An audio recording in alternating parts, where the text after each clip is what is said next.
Shalom. First and foremost, I want to give all praises, glory, and honor to Yahweh, Bahashem Yahweh Shai, Bahashem Chakwadash. Double honors to my apostles and elders at Great Millstone who rule and teach well, and peace and blessings to the elect. Shalom. Okay, so I want to get into a lesson starting off in Revelation 11 chapter and the 14th verse. So Lord willing, this is an edifying lesson to the elect. So I'll go ahead and get straight into it. This is Revelation chapter 11 and verse 14. The second woe is past. That's right. It says the second woe is past. And the second woe is speaking about World War II. Okay, World War II has already passed. Okay, and before World War II, we understand that it was World War I. Okay, but the second woe is speaking about World War II. Okay, continuing on. And behold, the third woe cometh quickly. That's right. It says, and behold, the third woe cometh quickly. Okay, and the third woe is speaking about World War III. Okay, that's the third woe. And we know that this place, America, which is Babylon the Great, will be destroyed. Okay, during World War III, the third woe. Okay, we understand that it will be 200 million warheads. Okay, that'll hit America, which is Babylon the Great, to destroy this place, man. Okay, as well as to concentrate fire that will come from the chariots. Okay, so we understand that America, which is Babylon the Great, will be destroyed during World War III, the third woe. Okay, so I'll get what else I had. I'll go to Jeremiah, the 50th chapter. Okay, and I'll get this at the 25th verse. Okay, this is Jeremiah chapter 50 and verse 25. Salaki. This is Jeremiah chapter 50 and verse 25. The Lord had opened his armory and had brought forth the weapons of his indignation. Okay, and what are the weapons of the Lord's indignation? Those missiles. Okay, as well as the concentrated fire that's going to come from the chariots. Okay, so we understand what the weapons of the Lord's indignation are. Okay, so I'll read it from the top again. Okay, this is Jeremiah chapter 50 and verse 25. The Lord had opened his armory and had brought forth the weapons of his indignation. For this is the work of the Lord God of hosts in the land of the Chaldeans. That's right. And we understand that this great destruction, okay, this great nuclear destruction will come to America, which is Babylon the Great. Like I just mentioned, we know it'll be 200 million warheads that'll hit America, which is Babylon the Great, during World War III, the third woe, as well as the concentrated fire that'll come from the chariots. Okay, so I'll go ahead and get what else I had. All right, I'll go to Jeremiah, the 49th chapter. Okay, and I'll go to the 13th verse. This is Jeremiah chapter 49 and verse 13. For I have sworn by myself, saith the Lord, that Basra shall become a desolation, a reproach, a waste, and a curse, and all the cities thereof shall be perpetual waste. That's right. So we understand that this place, America, which is Babylon the Great, will be completely destroyed, laid desolate. Okay, and we know that after this place is destroyed, we'll never inhabit America, which is Babylon the Great, ever again, man. Okay, so let me go ahead and get what else I had. All right, let me go to Jeremiah, the 51st chapter, and I'll start at the first verse. All right, this is Jeremiah chapter 51 and verse 1.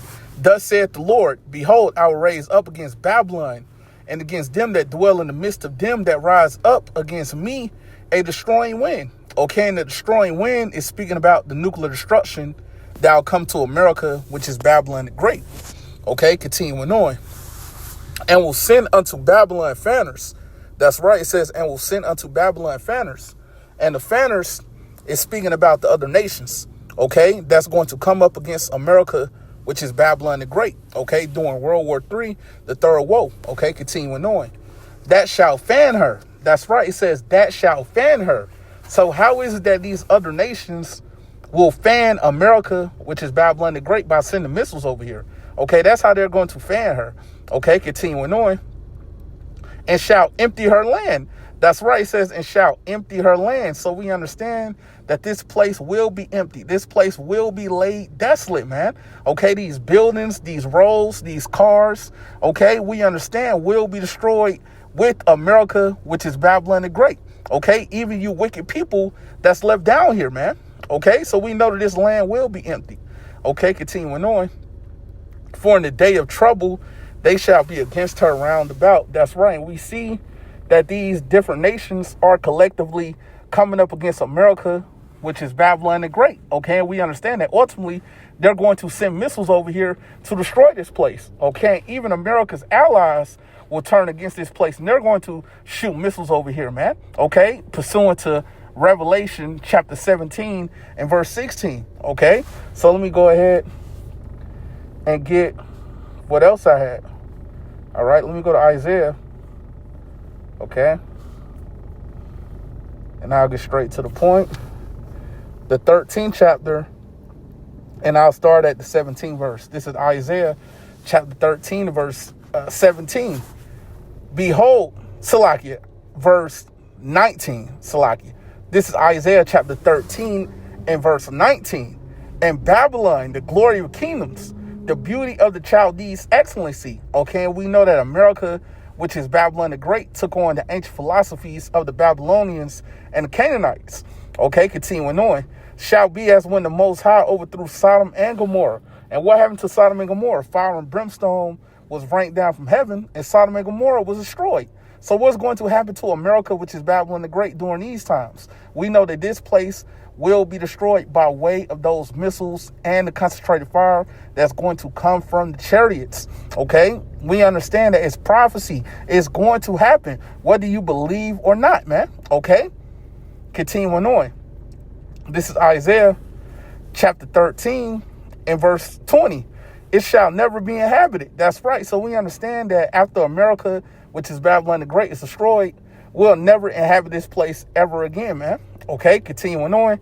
Neither shall it be dwelt in from generation to generation. That's right, because we understand that no people will be dwelling over here in America, which is Babylon the Great, having children, okay, continuing on living how they was living, okay, after this place is destroyed. Okay, we understand that we'll never come back over here. We'll never dwell over here ever again. Okay, continuing on. Well, I read that again. Neither shall it be dwelt in from generation to generation. Neither shall the Arabian pitch tent there. That's right. So we understand that it's not going to be any businesses over here, because there's not going to be any people over here in America, which is Babylon the Great, after this place is destroyed. Okay, continuing on. Neither shall the shepherds make their fold there. That's right. And we understand that it's a lot of cattle in the Bible Belt region. Okay, but we understand that no people will be over here in America, which is Babylon the Great, after this place is destroyed. Okay, so let me go ahead and get what else I had. All right, let me go to Isaiah 9th chapter, and I'll start at the 5th verse. This is Isaiah chapter 9 and verse 5. For every battle of the warrior is with confused noise. That's right. It says, for every battle of the warrior is with confused noise. Okay, and we understand with ancient world battles, it was a lot more up close, okay, with swords being used, shields being used, men screaming. Okay, this is what was going on with ancient world battles. Okay, continuing on. And garments wrote in blood. That's right, blood going all over the place. Okay, this is what was going on with ancient world battles. Okay, continuing on. But this shall be with burning and fuel of fire. That's right, it says, but this shall be with burning and fuel of fire. So how is it that this next World War, World War III, the third woe, will be with burning and fuel of fire? Because we understand that it's going to be missiles that's going to be used during this next world war. Okay, 200 million warheads will hit this place. Okay, speaking about America, which is Babylon the Great, as well as the concentrated fire that's going to come from the chariots. Okay, so this is how this next world war, World War III, the third woe, will be fought. We understand that it will be missiles that will be used. Okay, but before this place is destroyed, we know that the CHIP, which is the MOTB, has to be made mandatory. Okay, you won't be able to buy or sell without taking that micro CHIP, which is the MOTB. But if you take it, you will be destroyed. And we're constantly warning our people, you so-called Negroes, Latinos, Native Americans, which are the Hebrew Israelites, to not take the CHIP, which is the MOTB. If you take it, you will be destroyed. Okay? And with that said, Lord willing, this was an edifying lesson to the elect. And I want to give all praises, glory, and honor to Yahweh, Bahashem Yahweh Shai, Bahashem Chakwadash. Double honors to my apostles and elders at Great Millstone who rule and teach well, and peace and blessings to the elect. Shalom.